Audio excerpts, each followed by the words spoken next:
Glad I got that in there before everything. Hey, what's up, everybody? It's your good old boy JR coming to you live from Las Vegas, Nevada. And I have today my brother Brandon is back on the show. Brandon, how you doing today, my man? How we feeling? I'm doing better. That's good. I'm doing better. That's good. Thank you for doing the show yesterday, man. Holding it down. I'm sorry, I was feeling it yesterday. Yeah, Yeah. you do too much, man. You deserve a day off time to time, man. You do a Uh, lot. You deserve time off. You're good, brother. You uh, good. Now, before we do begin, we're going to talk about the Miami Dolphins today. We're going to talk about the, I guess, weird season that they had. I mean, it was a very weird season. I mean, it was one of those like, yeah. and then we're also going to have to get into the Brian Flores thing. Mike McDaniel's going to be the new head coach. The moves that they did in their first season. But before we do begin, as you saw my show yesterday, I did take Trayvon Walker for the Baltimore Ravens finally, and I loved it. I love the pick. But Brandon, let's just get back on track here. Who do you have the Ravens taking at 14 yesterday? And then we'll move on to Miami. I got the Ravens taking Charles Cross, tackle from Mississippi State. I think Nice. I think because Orlando Brown, they haven't really fixed that situation, and they haven't really found anybody to fit that. And I think Charles Cross will fit that perfectly. He's athletic enough to do what you need him to do to protect Lamar Jackson, and you're about to get a running game back. J.K. Dobbins is coming back. Uh, Kenneth Dixon, like they're about to get a running game back. So I think as much as you can, you might want to get an O line, and I think that's exactly what they're going to do. And I think if you're Charles Cross, that's a beautiful fit. I would be happy if I go to the Ravens and I'm Charles Cross. I'm like, that's what I'm going. Okay, yes, sign. Yeah, I mean, at this point, I mean, I really looked at the depth yesterday and I said, the defensive ends are nice, but they need a splash. Now, unfortunately for me, Charles Cross was already gone. He went to Carolina, Mm-hmm. which, hey, I think very highly of him like that. I think highly of him. But, that's actually a good pick. I mean, listen, Ronnie Stanley's good, but he's had his injury issues for the last couple seasons. And Charles Cross is athletic enough to play the left side and the right Yeah. side. So, I mean, if you get a guy like that, you can't lose. You can't lose. So, I'm all for it. We'll see what the people have to say about it. But now it is time for the Miami Dolphins. Dun, dun, dun. So, if I would have told you that the Miami Dolphins finished 9-8, would you have believed me? If I didn't see the season at the beginning, I would be like, no. I would have probably been like, yeah, 9-8. Because if I didn't see the season at the beginning, I would be like, yeah, Brian Flores could at least get him at least 10 wins. I know he can get him that. Would you have believed me if I told you that they finished 9-8 after starting 0-7? That I would not have believed. Now that I would not have believed. Understand this: the Miami Dolphins started out 0-7, and they ended up winning 9 out of their next 10 games, almost making the playoffs. From dead in the water to almost making the playoffs. That is the Miami Dolphins How about season this? in a nutshell. How about the fact that not only did they almost make the playoffs, they had a chance for like 2 weeks to actually win the division. Yeah. It's like, what the hell? Buffalo was struggling. The Patriots was trying to like figure out who the hell they were. The Dolphins were right there in the division. Like, yeah, that's crazy. So they had the 22nd best offense and the 16th best defense. And looking back on this draft class, they really hit it. I mean, I think they hit it. It's starting with the 6th pick overall, Jalen Waddle, the wide receiver out of Alabama. There is nothing bad I can say about this dude. Nothing. I mean, 104 receptions, 1,015 yards, 6 touchdowns. There is nothing bad I could say about the dude. That is exactly what you Only now. thing I can say about the dude is that his quarterback is trash. Other than that, I can't really say anything else. Ouch. We're talking about the player. We're just talking about the player, man. I mean, listen, he's a great player. His quarterback is just trash. That's all. Now, what's unfortunate is that nobody understood how phenomenal he was because the pick before him was Jamar Chase. and it's unfortunate that's what happened. Because Jamar Chase went to a quarterback that can actually throw the damn ball down the football field. Yeah, yeah, I get it. But in all seriousness, Jalen Waddle, amazing season, amazing Oh rookie yes, year, incredible season. and I When he think got healthy, yeah, incredible season. I think if he stays healthy, and now with the additions that they made this offseason, I only expect bigger things from him. Honestly, I, I mean, a receiver like that can make anybody look good, but again, his quarterback is, I don't. Hey, I get it. I get it. I get it. Now, next, they also had another first round pick 18. They took Jalen Phillips, the defensive end, out of the U. go ahead and And gush. Go ahead and gush about your defensive end. Go ahead and do it. I knew you were about to do it. Go ahead and do it. hey, hey, and you know what? Listen, not bad. Not bad to come in and really start and really do his thing. 42 tackles, 9 sacks, 1 fumble recovery, 1 pass deflection. I mean, at pick 18, when you take a chance at a pass rusher like him, where he wasn't even supposed to be that effective, I mean, hey, Gregory Rousseau was probably more highly touted than this guy, but Jalen Phillips did his thing. And if they keep building this defense right, I mean, he's looks like a cornerstone piece for that Miami Dolphins defense. So good pick. I can't say nothing bad about it. Well, we shall see because the person that picked him isn't there anymore. We'll talk about that later. Exactly. Yeah, unfortunately. But another great pick that they did in the second round, pick number 36, Javon Holland, the safety out of Oregon. 69 tackles, 3 sacks, 2 interceptions, 10 pass deflections. Listen, man, it's always risky to take a safety because, their careers really aren't that long. But seeing him play, and you know what? I really want to give it up for that safety class last year. The safety class last year was freaking amazing. They probably outshined almost everybody. I mean, if we're just talking about positions, I mean that safety class was great. And there's nothing bad about it. Javon Holland, another great safety pickup for Miami. And like I said, I mean, the dude is he's everywhere. The guy's just a multi-talented. He's a poor man, Mika Fitzpatrick, right now. He's just all over where you want him to be. And hopefully he develops and he continues to be a good safety. Hopefully he can get to at least that talent or at least that capability. And hopefully Miami doesn't screw this one up. Yeah, I hope not either. Now, second round, 42 pick. They also had another second. Liam Ickenberg, the offensive tackle out of Notre Dame. He was the starting left tackle. He is now the right tackle because of all the free agency moves and everything. But again, you take what you can at that point. And in that tackle room, you're about to learn from an amazing tackle in Teron Armstead. So hell yeah. The only thing that Eckenberg can do now is screw this up is by screwing himself over. He has to be ready to play. That's The it. thing. There's some things he can work on, but as a rookie offensive lineman, any rookie in general, you're gonna have to learn. You're gonna have to learn. But I think they did the right thing. I think we can all agree. Me and you both can agree. Miami needed to fix that O line. Good God, they needed to fix that O line. That O line was extremely bad. It was in shambles at that point. It was in shambles. And then third round, 81st pick, Hunter Long, the defensive end out of Boston College. Now, unfortunately, when you go into a tight end room with Mike Gesicki already there, and they already have 2 veterans that were already there, your snaps are going to be very limited. And that's why you only had 1 reception for 8 yards. That's all I can give you about him. I mean, when you're the 4th string tight end, one, your playing time is not going to be there, and even if you do play, your snaps are going to be very limited. So we'll see how it goes. We'll see how it goes for him. Now, unfortunately, this team didn't pick again until the 7th round. Pick 231, Larnell Coleman, the offensive tackle out of UMass. Nothing spectacular. Backup. And then their last pick, 244, Jared Dokes, running back out of Cincinnati. Excuse me. Practice squad.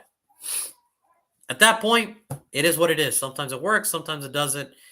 and we'll see how it goes now. I highly doubt he makes any impact next year. Like I said, of the free Well, agency moves that they did this year, we'll yeah, see how it goes. yeah, We'll see how it goes. Now, I will say this. If you would have told me after the Miami Dolphins season was over,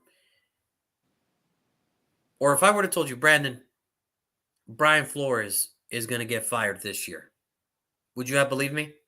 yes, I say no. yeah. There is nothing for me to believe. The reason why I say yeah is because he didn't believe in Tua. And when you draft a quarterback that high, and your head coach is like, yeah, I'm looking for Deshaun Watson. Yeah, we're still interested in Deshaun Watson. Yeah, we want Deshaun Watson. But that was Why would everybody. I don't think that should be held accountable for Brian Flores. That was at that time, everybody. but you got to realize, at that time frame, we didn't even know if Deshaun Watson was able to play. And he was already like, yeah, I mean, if he becomes available, then yeah, we're going to go get him. Which clearly everybody in the damn league was pretty much trying to go get him. But at that time, we didn't know if he was going to even be eligible to play. Yeah, that's true. No, that's And true. so when you have a quarterback like Tua that, like you just said, started off 0-7 to the point where you were actually having to think about putting Jacoby Brissett as the true starting quarterback. like it was a time in that. I mean, let's be real. Like you were there. You were at the Raiders Dolphins game with Jacoby Brissett, and then went to overtime with them. Like you were there. You know, Yeah. you saw. I literally thought we had the game in the bag, and then they put Jacoby Brissett in, and they had to go into overtime. And I'm like, oh shit, what happened? I'm saying, and Tua is so damn injury prone, and that's why I say they fixed the old line, but now they gave Tua every non-excuse. So This upcoming year, you mean, right? This yes, upcoming year. and it's kind of like you have. So yeah, I knew Brian Flores' job was pretty much in jeopardy when he kept saying, "We want a better." It's kind of like he was saying, like, "I'm looking for a better quarterback." Like no matter what. Like even last year when they threw Ryan Fitzpatrick in the game for Tua, just because he went like 3-13, it was like, dude, if you're gonna play him, you're gonna have to play him. Just let him stay out there and figure it out. But when you throw Ryan Fitzpatrick in the game just to win the game, it's kind of like, oh, you don't believe in Tua. You never wanted Tua. They wanted Tua. You didn't. Here's my It already was a friction. Here was my thing with that. Okay, because people got to remember the Dolphins picked before the Chargers in Yep. that draft class. Remember, so remember, Mhm. it went Joe Burrow, Justin Herbert, Tua. Okay, or no, No. Joe Burrow, Tua, Justin Herbert. Okay, Yeah. remember that. Okay, Yep. Because Miami picked what 10th? no. They picked fifth. Miami picked fifth, and then the Chargers were sixth. Oh yeah. Okay, well we got to remember this. Okay, this is what we got to remember. The whole saying that year was suck for Tua. Okay, you have to Tank for suck Tua. for Tua. Tank for Tank Tua. for Okay. Tua. Okay. What ended up happening? They won more games than they should. It made them get out of the number one overall pick. Mm-hmm. Cincinnati got that favor, and they ended up with Joe Burrow. Joe Cool. Oh yeah. Now, at that time, let's be real. Had Joe Burrow not had that season he had at LSU, would he have been the number one quarterback? Probably not. Probably not. Even But with third. because he had an incredible run at LSU, because he did that all that amazing stuff in his senior year at LSU, the case was closed. You were going to go number one regardless. But I can't change that. That's his shit. He did that shit. I can't change that. Now, how do you not look at Justin Herbert's Rose Bowl game and say to yourself, you know what? Maybe we need to take a look at this kid instead too. I understand the plan was Tua, but Justin Herbert had one hell of a fucking Rose Bowl game against USC, and he did his. Or I'm sorry, against I forget what was the school that he played. Utah? No. Wisconsin. Wisconsin. Yeah, it was Wisconsin. I think it was Wisconsin, something like that. It was one of those. It was one of those schools, and Washington? Justin Herbert. Was it It Washington? was something like that. It was something like that. Wisconsin. No, it wasn't Washington. Who the frick was it?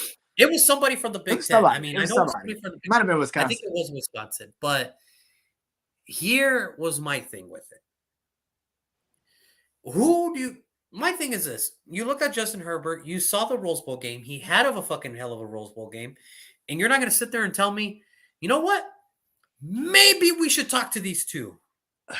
And even with that, in that sense, Tua's coming off of a damn hip injury.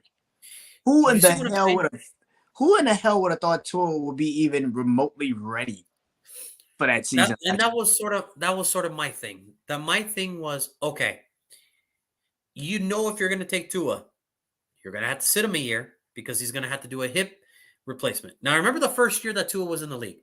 Remember the first year, the Dolphins were winning, and they looked like they were going to get into the playoffs with the Ryan Fitzpatrick. Then out of nowhere, Brian Flores said, "Hey, what's going on, Mike?" Brian Flores said, "I'm going to make the switch at quarterback now. Tua, you are now the starter." This is my thing. Was Tua Brian Flores' pick? Hell no. Or was that Stephen Ross's pick? That was Stephen Ross's and the general manager. Because remember, it's one thing to say, I trust him and I'm going to go with him. But if the owner says you got to draft him, what do you think you got to do? And this is you got to do it. I think Tua was more of a Stephen Ross pick than a Brian Flores pick because, like, to your credit, you are right. He did say, hell yeah, I'm looking into Deshaun Watson. Well, at that time, anybody could interpret that as who wouldn't look into Deshaun Watson? Mm-hmm. Everybody would look into Deshaun. Even if you have a quarterback already in place, why not look at a Deshaun Watson? Yeah, we had Drew Brees at the time. I was like, Deshaun Watson is there. Get him. I was like, if he's there, who wouldn't? I mean, the only problem was at that time, we didn't know how his allegations were going to go, et cetera, et cetera, et cetera. Now, this is my thing about Miami. This was my thing about Miami. Yes, they did let go of a lot of players last offseason, and yes, maybe the team dynamic and the team chemistry wasn't there. But the fact that Brian Flores coached his team to win their 9 out of their next 10 games was incredible to me. Any other coach, there's only one coach I believe that could have done that, and that's Mike Tomlin. He's done it. Because he's done it.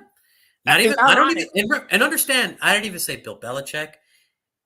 I didn't even say, Sean McVay. I didn't say any of these guys. Mike Tomlin's the only one I could say because he's done it too. Now, he did get fired. He did get fired. It's ironic that now who was the assistant head coach of the Pittsburgh Steelers? Brian Flores. So, exactly. So to lay the rest of the Brian Flores, and then on top of that, the whole lawsuit that he put. I'm going to put it to you like this. If Stephen Ross did tell Brian Flores this past offseason to keep losing games and I'll pay you X amount of money, that right there should be enough to kick his ass out of the fucking big boys club. Because you don't tell a coach, especially in today's, because you know this. I mean, you know this better than I do. In today's NFL, where minority coaches aren't really looked at, imagine if he would have lost, he still probably would have gone fired. Yeah. Third year, you didn't win a lot. Here's your money. Get out of here. Keep it hush hush. Now, I don't know if it's true. I don't know what is going on since then. We will see. But if the verdict comes back true, where he did tell Brian Flores, if you lose X amount of games and I'll pay you this, that itself should kick his ass out of the big boys club. And that's where I don't think he gets kicked out. Because the owner's got to sign off on it. And I don't think they're going to do it. It would baffle me. Because then that's going to open the door to so many things. Because now we're already seeing the door. Listen, we in Washington. I was just about to say, who didn't we say John Gruden was kind of like the scapegoat for a lot of people? So they were just like, let's just get his ass out of here. Okay, now let's be fair though. John Gruden did what he did, but John Gruden did what he did. You're right. But John Gruden did what he did. On the same level though, in a sense, because it's like John Gruden did what he did, but that was years ago, right? It was kind of like years ago when his brother was the coach. But that's what I'm saying. So it's kind of like it's recent. You try to play Brian Flores to pretty much throw games. And it's like if that's true, I don't think they're gonna kick him out. Because now Now, it's going to open now the if door Roger to so many. Goodell has it, A say okay, so. like if he can actually overpower the owners and be like, no, this is just wrong for the game of football. Now we have a different conversation because that would change a lot of perspective. Because like Adam Silver did, as soon as he got into the NBA, and the Clippers thing happened, That was big. That was kind of the big deal. Yeah. it was kind of like we didn't know if he could do that, but he showed that he could. But see, this is what I'm starting to say. This is what I'm starting to like understand now. This is what I'm starting to see. The doors are being cracked a little bit. The owners, for the first time in a long time, are a little vulnerable. Remember, Stephen Ross has his stuff, and his good buddy Dan Snyder is going through his stuff. Now there's a report of him saying they were holding 40% back of ticket revenue to split with the owners. So he's been holding back money and keeping the money to himself. Understand this. Wait, Dan Snyder? Dan Snyder, yeah. You didn't hear about this? Because he's the only one I would think would do some shit like that. Yeah. So Dan Snyder is being accused of holding ticket revenues. Because remember, the ticket revenues, you got to split that with all the 32 owners. Yeah. You got to split all that shit. The fact that he was holding 40% back and keeping it to himself. Yo, that would be terrible if you find out that he was holding back money in his goddamn stadium crumbled. But you got to understand, these owners probably don't care. They're like, oh, what's 40% of your fucking ticket revenue? Like, your stadium sucks. It's a lot of fucking money. That's what it is. I get it. But understand this. Little by little, the peels, the barriers of the owners are starting to crack down a little bit. It's starting to come down. And I think Brian Flores is going to start. He's the first one that's going to have to take the hit. Understand this. Brian Flores is the first one that's going to have to take the hit. Like Kaepernick was the first. He had to take the hit for the whole kneeling thing. Brian Flores is going to be the one to take the hit for everything. But here's the thing, because he's a coach. So it's not like, and like I said, like he's a part of Pittsburgh. Yeah. So like him going, he already got I guess a steady job. But the thing is, what right mind was he on the grounds of getting fired? It's Miami's first winning season, back-to-back winning seasons since Don Shula was the head coach. And again, and some of it is because, like I said, he just doesn't like Tua. That's one. That was never his pick. And you forced Tua on him to be a player. A lot of coaches don't like the quarterback sometimes when they get up. It's like, but that's never got anybody got it freaking fired. Really? That hasn't got anybody fired? I mean, what? Do you think Mike McCarthy was like, I'm going to ride with Brett Favre until whatever? When he got there, it's like, whatever. Didn't you just say Mike Zimmer had a chance to be in the playoffs, and he was like, "Nah, I saw what Kellen Moore has. We're not doing that." I get it.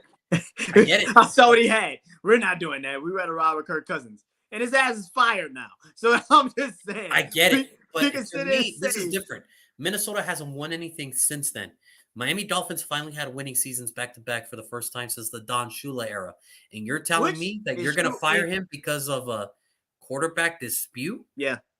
Because that goes to show you. If that's the case, then the Dolphins deserve to lose every single. And that's the thing, like, because it shows you how much ownership loved Tua when it was like clearly written on a damn wall that he shouldn't have been picked 5th overall.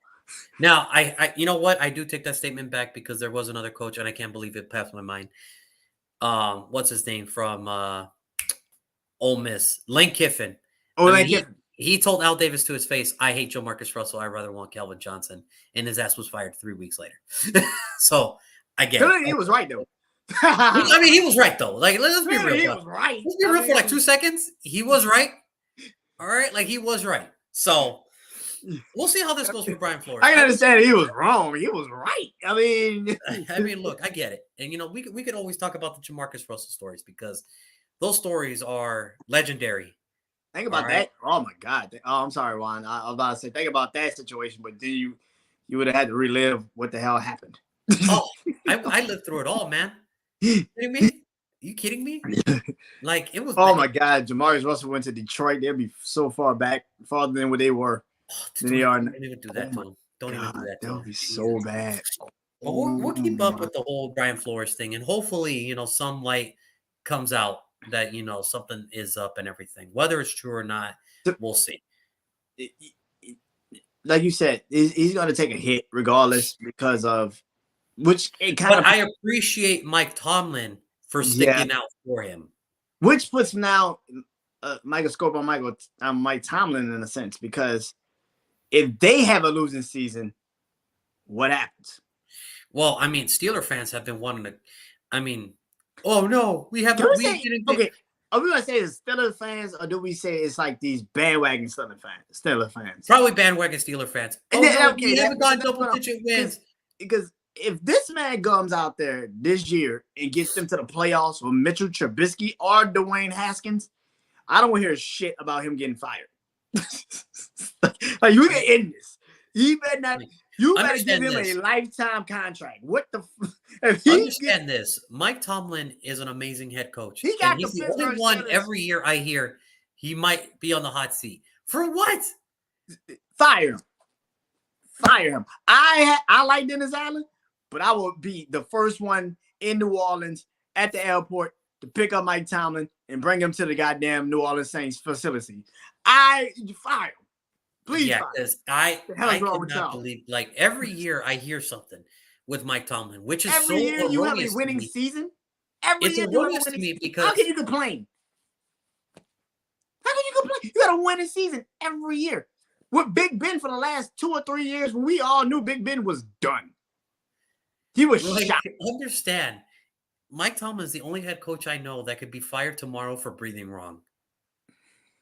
Like, and I don't think Pittsburgh will fire him though. That's the crazy part. And remember the crazy part about him being linked to USC? And he came out with those boosters have to write me the nicest check in the world for me to leave Pittsburgh. And that had to be one nice freaking check. So, but I'm just gonna say it like this. Yes, there is going to be a little bit of a microscope this year with the Pittsburgh Steelers because Brian Flores is there. Not because they brought in a player or anything like that. It's because they brought in, Brian Flores, and we'll see how it goes for them. Now, as far as the Dolphins, on the other hand, they did fire Brian Flores. Oh, damn, we were talking about the Dolphins. Oh, okay. I mean, it is the Dolphins statement. It is the Dolphins. We're just saying. We're all tying it into the Dolphins. Now, they did fire Brian Flores. They brought in Mike McDaniel, the offensive coordinator for the San Francisco 49ers. Okay, let's see how this goes. Hopefully it works out for him, and hopefully, something good comes out of it. Now, unfortunately, there was some pretty big change, not big changes, but there was some changes on this team. And I think for the better. Well, first you lose Jacoby Brissett. That happens. He is now heading to Cleveland to be the backup with Baker Mayfield waiting in the suites or something. I don't know. Jesse Davis is heading to Minnesota. Matt Collins is coming to Las Vegas.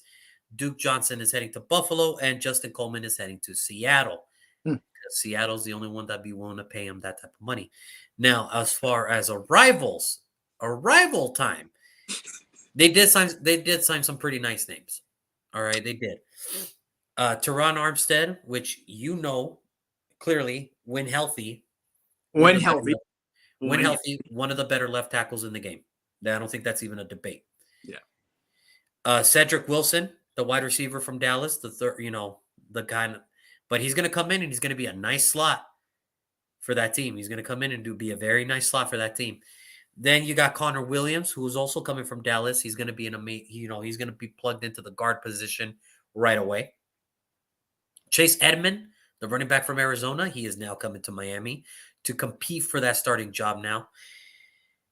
Keon Crossan, the cornerback out of the Giants. I mean, nothing too flashy, but I mean, hey, he did his thing in New York, and hopefully he keep it going here. Alec Ingold, the fullback from Las Vegas, he is now going to be support and an extra lineman for Tua, just in case, because he is one of the better pass blocking fullbacks in the league. I know that personally because I've seen him play live, and he's a bad motherfucker. So I'm going to miss him dearly. But good for him. He got a contract. Fuck you, Mike McDaniels. Anyway, Teddy Bridgewater is now going to be coming in to compete with the start. And remember, he's not coming in to be the backup. He is coming to compete for the starting job. He's going to win that job until the ownership says, remember, we're winning too much. If you saw Mike McDaniels' interview, he pretty much laid it out there. There's no guaranteed spots. That meant everybody for now. for now. Until So Teddy as of right Bridgewater. now, to me, what that sounded like, open competition at Miami, baby. So We're gonna see. We shall see. all right. We Now shall he see. did bring in a couple of his old buddies from San Francisco, Raheem Mostert, the flashy running back from San Francisco, and Trent Sherfield, a depth wide receiver from San Francisco as well.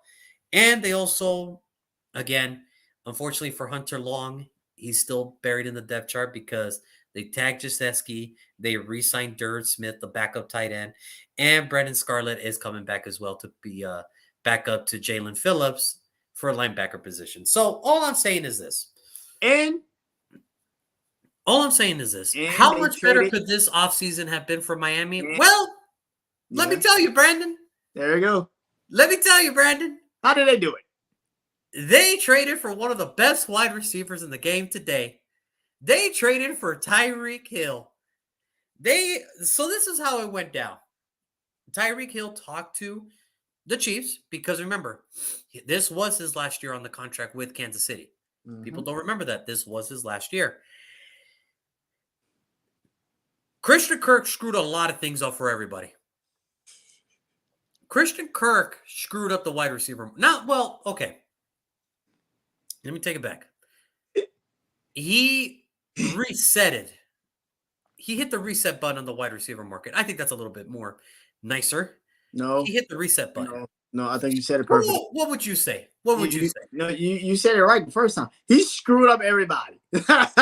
He screwed up every team that was like Jacksonville. Really? It was a moment The wide everybody receivers was saw that and they're like, oh, yeah. Now, the Dolphins receive Tyreek Hill. Okay.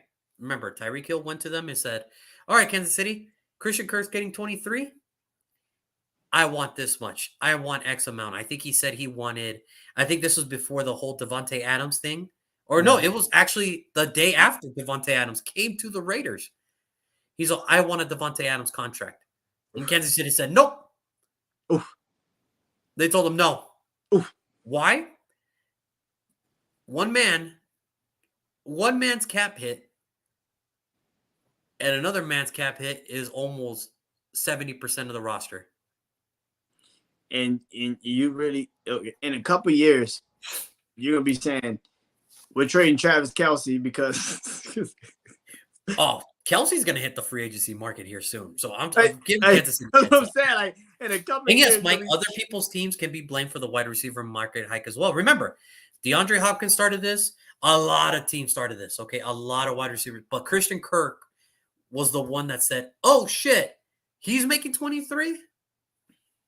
I know I'm better than that, dude.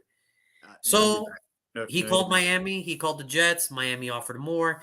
So the Dolphins received Tyreek Hill. The Chiefs get their first-round pick this year, which was 29th. They get their second pick this year, which was 50th.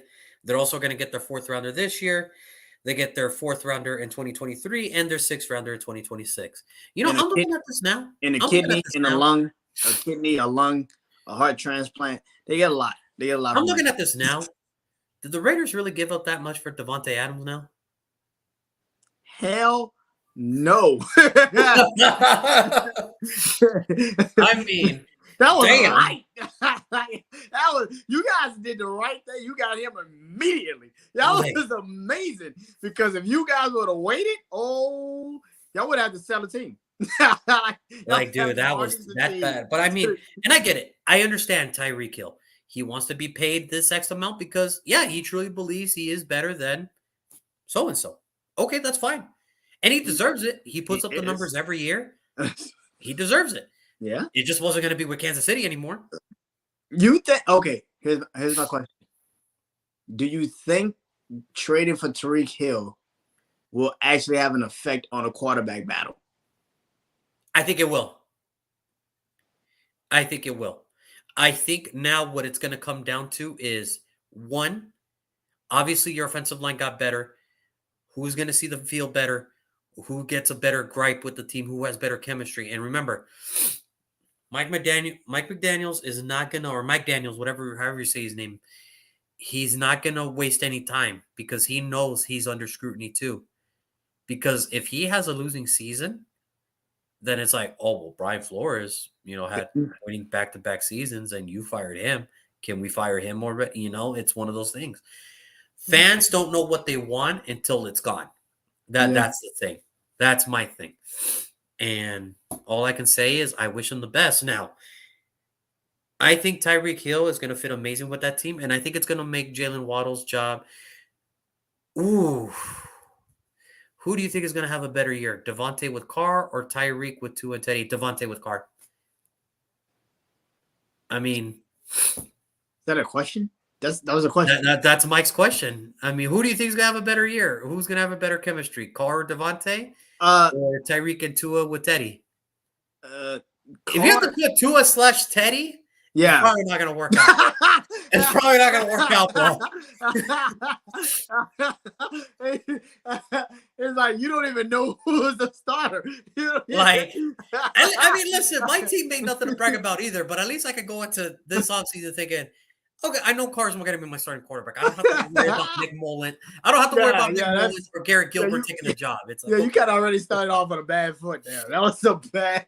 When you got to slash it, it's like, yeah, that's not good. and honest to God, I think Teddy would probably be a better fit with Tyreek. I think Teddy is probably the better fit for that team. Teddy's a better fit for that entire team. I don't listen, man. They're gonna start with Tua because they promised Tua he's a starter. Well, they promised. They promised him to start a job, in a sense. When you fire Brian Flores, you pretty much promised Tua that he's the starter. Like I said, you have no more excuses. If you cannot go out there and do what you need to do to win those games, then you don't. I feel like next year we're gonna have this conversation about Tua like we're having about Baker Mayfield. Will you actually trade from Tua? Because it's kind of like that in a sense. Even though Tua's not as like Baker Mayfield, where he's just every freaking where, it's gonna be like how much trust is he limited? Is he limited? Because we just literally saw him with a pretty much a freaking all-star team, especially offensively, and he couldn't get it done. So how much of we are going to trade for Tua? How much value investment are you willing to go all in for Tua? I think that's going to be Daniel's first look-see. And honestly, I'm going to be honest with you. They're both going to play extensive time of preseason. They got no choice. They got no choice. Because if you tell me, if Tua does not play a preseason snap and you're going to go with Tua as your starter, it's like, okay, you see him at practice, I don't. So you must know what's up. But if he comes out and you guys start 0-7 or you guys come sticking out the joint again, Teddy has to get the start immediately. He has to get the job and see what he can do. The worst thing that Mike could do is start Tua.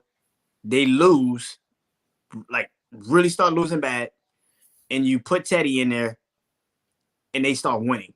Because not only is Teddy now winning the team over, which he probably already had the team before he even got in the starting position, but we forget Teddy's from Florida. Teddy's from Miami.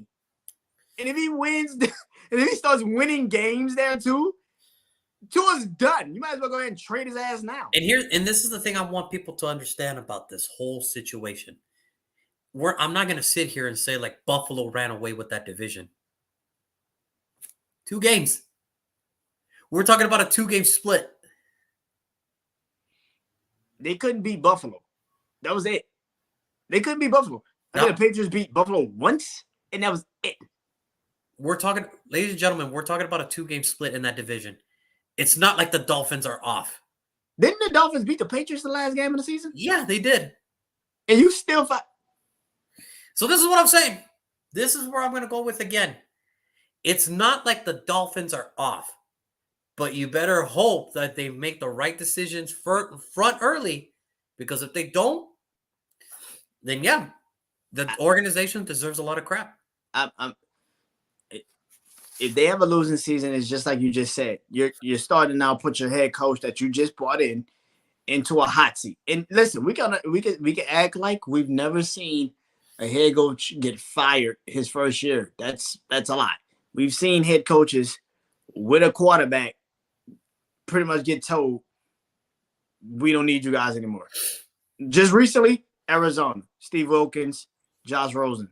Well, and then you forget the guy from the Texans, David Coley. He just but they still have David Mills. So that's true too. That's true. But I'm talking like quarterback and head coach. Oh, okay, yeah, no, that was the Arizona deal, and yeah, and honestly, it came out better for them. They ended up getting Kyler Murray, really? But it ended up working better for them in the long run. I think. Yeah, they drafted Josh. Obviously, it helps when you trade for DeAndre Hopkins, but obviously, it helps when you trade for DeAndre Hopkins and you trade the Houston Texans or broken down running back that was pretty much already done. And like what, a third round pick? They traded like a third round, a fourth round pick. Yeah, Bill O'Brien is not Bill Belichick. I don't know what the hell he was thinking. That was a terrible trade. Bill O'Brien, good coach. Terrible GM. He was a terrible GM. Good guy. Terrible GM. But after all that is said and done, we wish Miami the best. We really do. We'll see. I wish the players on Miami the best. The team, the organization, screw them. Yeah, I get you. I feel you. But today, and you know what? We could do this video right now, and the Eagles could probably be trading this pick right now for all I freaking know. They just move so much. We do not know. Like we could make our picks right now, and then like 2 seconds later, it's like, oh, well, they traded the pick. Like, oh, there we go. Listen, I would not be surprised. So as of right now, for the purposes of our video, Brandon, it is now time to reveal the 15th pick. Here comes Roger Goodell. He has the little index card in his tiny little hands. What name is he going to read for the Philadelphia Eagles? All right. If Philly does not trade this pick in the next 5 seconds, oh shit. Well, it's 5 seconds already. So we're good. They still have it. We're good. Okay. The 15th pick in the 2022 draft, the Philadelphia Eagles will select Jordan Davis, defensive lineman from Georgia. Reason why I'm going Jordan Davis for this particular pick is because did they not just get rid of Fletcher Cox and bring him back? That tells a lot. That tells me a lot. Because you don't just let your leading lineman go for a second and then like, we need you for now. You don't do that. That just doesn't happen. Where the hell do they do that at? So I believe they're going to draft somewhat of a defensive lineman. They need it because clearly they know Fletcher Cox is getting up there in age. And plus, why not, like I did with Derek Stingley for the Minnesota Vikings, why not bring in somebody that you know can be your future, but you also have somebody there that can actually help him and teach him and bring him up on that team.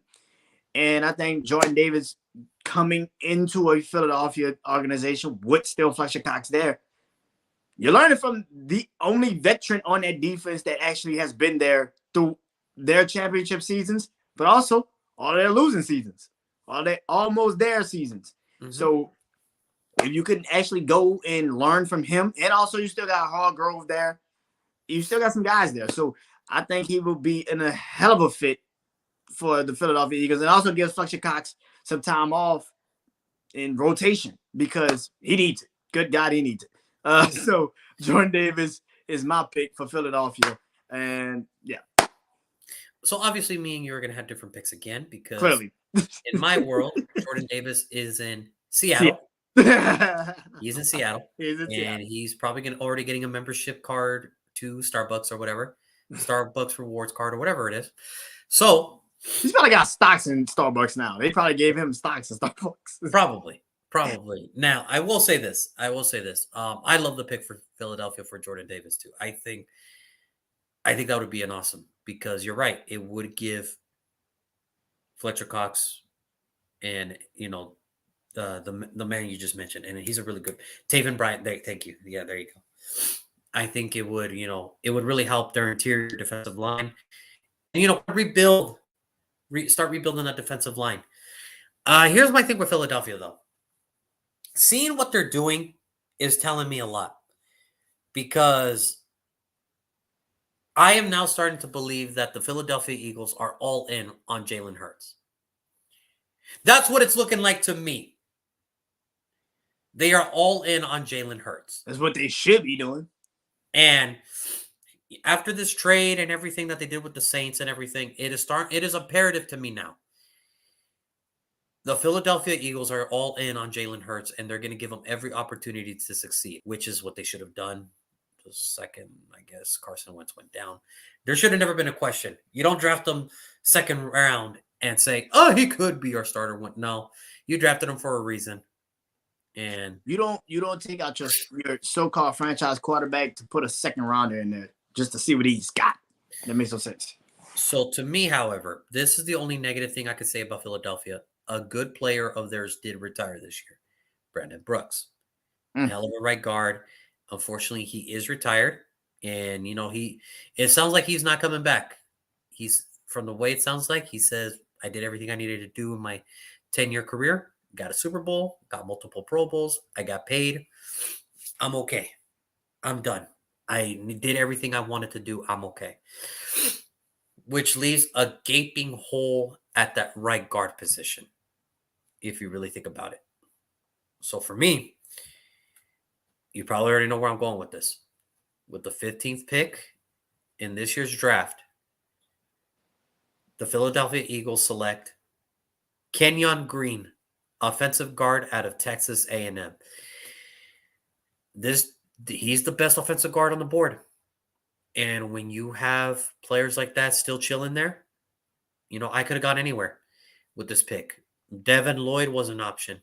Another wide receiver was an option. But if you're really going to go all in for Jalen Hurts, you might want to rebuild that offensive line because, one, Jason Kelce's not getting any younger. You got a new left tackle, and he's really nice, so that's good. You got your solid left guard that you drafted a few years ago. He ain't amazing, but he's a solid left guard. And then you got Lane Johnson. I think if you put Kenyon Green there at the right guard position, you got protection. You get a man that, he's as good as it gets. And the best fit I can see him, or the best comparison I could see him, is a guy who did play for the Dolphins. He played for the Raiders a little bit, and he was a really good football player. And I just hope that he doesn't have the same off-the-field issues that this player had. And I definitely see Richie Incognito in his style of play. Just an amazing run blocking, pass blocking guard. 6'4", 323 pounds. I can understand why the comparisons are there for Richie Incognito. Now, I just hope that he doesn't have the same off-the-field issues that this man had. I wish him the best, but I hope that, he can keep his head on straight. I think if he goes to Philadelphia, I think it gives Sarkisian a solid offensive line, and it gives Jalen a little bit better chance to keep improving. And, they have so many multiple first-round picks this year and next year that it's just like, dude, they're just going to keep building. Philadelphia is a team that's just going to keep building. In a division that is really not that tough, they're just going to keep getting better, younger, and they look like they're – if everything turns out right for them, they should be the Philadelphia Eagles of the past with Andy Reid in the game. But the reason I like Kenyon Green, look, there's nothing bad to say about him. He's a two-time All-American in 2020, 2021. Second-team All-SEC in 2020.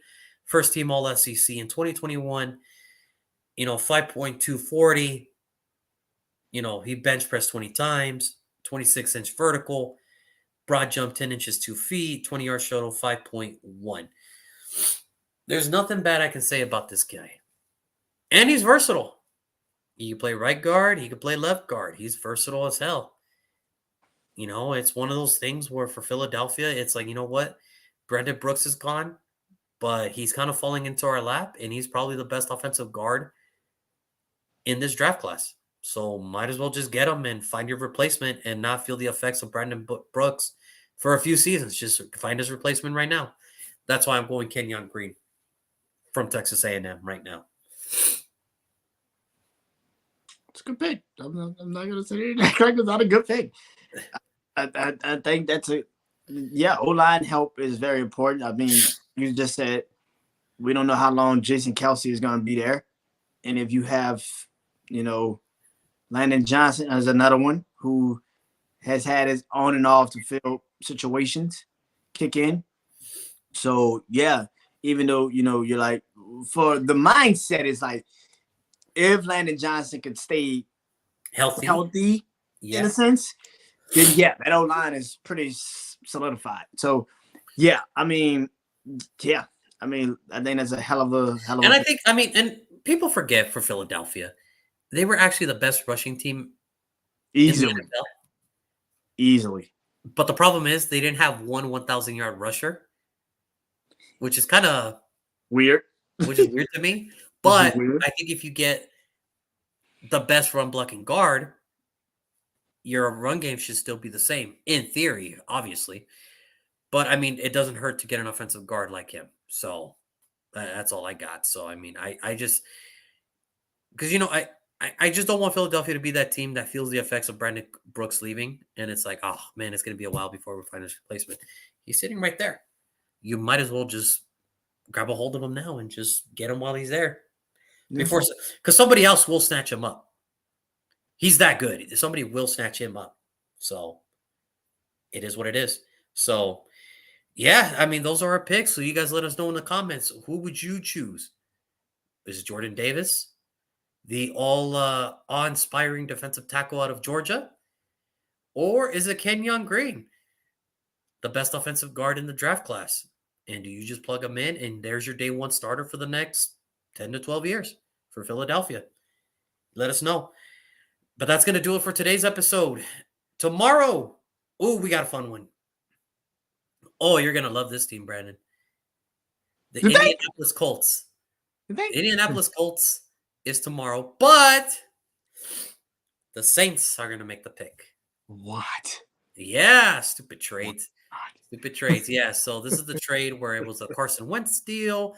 Philadelphia traded with New Orleans, and now it's just a whole mix-up that, hey, we don't even know who's picking anywhere, so we're just going to throw random teams out there. But yes, tomorrow it is about the Colts, but we are going to make the selection for the Saints. So I know you're excited for this one, and tomorrow's the halfway mark. So, yeah, so we're halfway there. We are halfway there. I am so excited for it, but tomorrow it is all about the Colts. We're going to talk about the season that they had, what went right, what did they have to look forward to, and what went wrong. Carson Wentz. Okay, yeah, I know he's going to get thrown out there. I know he's going to get thrown out there. I know this. He is. You know it was coming. You knew it was coming. I know. That's tough. That's tough to hear. But that is tomorrow. So, Brandon, I want you to eat your Wheaties. Think real long and hard on who the Saints should get. And I really want you to think about this before you come up there. Okay, think about this. All right? But until then, I'm your good old boy, JR. As always, Brandon, it's always awesome to have you on. Welcome back. Thank you for coming back today. And I want to thank everybody that did tune in today, on Instagram Live. Mr. Brown, Uncle P, go hard or go home. Thank you guys for tuning in. And Mike, as always, thank you so much for tuning in. We look forward to seeing you here down in the future. Until then, tomorrow, it's all about the Colts, but the Saints make the selection. So, Brandon, get ready, man. Oh, yeah. Until then, at least you got something to look forward to. I got no say in the first round. But anyway, you had Devontae Adams. You're good. But I want my cake, and I want you to too. Like, that's the thing. I want. You have Devontae Adams, Hunter Winthrow. You're good. All right. And don't forget Darren Waller's our tight end too. So don't forget that. And Chandler Jones. You're good. All right. I won't be. You're good. Okay. I won't be that greedy. I'm fine. Okay. When you put it like that, I guess. And Max Crosby. Listen, man, you got a team. Stop this. Okay. But I still want a first rounder. But all right. Until then, everybody, we will see you guys tomorrow. Same time, same place. We'll see you all tomorrow. Peace.